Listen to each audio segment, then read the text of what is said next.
बिस्मिल्लाहिर्रहमानिर्रहीम अस्सलाम वालेकुम। हुरम याद ना मेरा एक दोस्त है कायदे यूनिवर्सिटी का पिछों कसूर का चूनिया का तो शायर है उर्दू का। मैं उन्होंने अगे भी कहता रहना वा कि यार पंजाबी में शायरी कर, बाबे बुल्ले दे शहर का तू शायर है तो अपनी माँ बोली शायरी करया कर। तो मैं अपनी नज़म माँ बोली का हाड़ा जी हाल रब्बा की सी सांझी फेसबुक से तो उन्हें वो पढ़ के ना तो अगों ने ना मैनू एक घलिया सी मैसेज शेरां की शक्ल दे विच ही तो उन्हें किया तो उन्होंने असीं प्यार ना बाबा बाबा कहने हैं। तो उन्हें शेरां की शक्ल च जवाब घलिया। मैं भी फिर उन्होंने अगे एक ना फिल बधी जी एक नज़म बन गई तो मैं क्या अपने वीरां नाल सांझी कर दईए।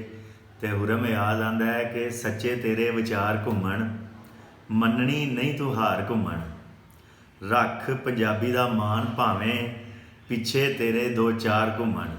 यानी कि साढ़े दोस्तों का कायदे यूनिवर्सिटी का ग्रुप है, उन्होंने कभी पंजाबी के हवाले नाल साथ नहीं दिता। उन्हें कहा तेरे नाल भावें दो चार ने यार पर तू हार नहीं मननी तो असी अगे ही हार नहीं मननी। मैं उन्होंने आख्या अगों जो जवाब दिता फिल बधी जवाब से, मैं क्या मेरे सारे यार बाबा बाबा क्योंकि असीं उन्होंने प्यार ना कहने हैं, मेरे सारे यार बाबा नलायक ते ना हंजार बाबा रट्टा लाला इंग्लिश नूं हो गए ने बेकार बाबा चुप चपीती जुलम पे सहिंदे नहीं पांदे चीक पुकार बाबा तू ते साडा दर्दी है तू ते ना दुदकार बाबा माँ बोली विच लिख कविता माँ दा कर्ज उतार बाबा। तो बाबे नूं नज़म मैं करना वा उहदे नां करना वा तो बाबे बुल्ले शाह दे शहर कसूर का तू शायर है तो मैं उन्होंने चैलेंज दिता कि तू माँ बोली च तू भी हूँ नज़म लिखांदा लिखना वा। तो माँ बोली दिहाड़ के हवाले नाल एक छोटी जी तुहाडे नाल कविता अपनी सांझी की है।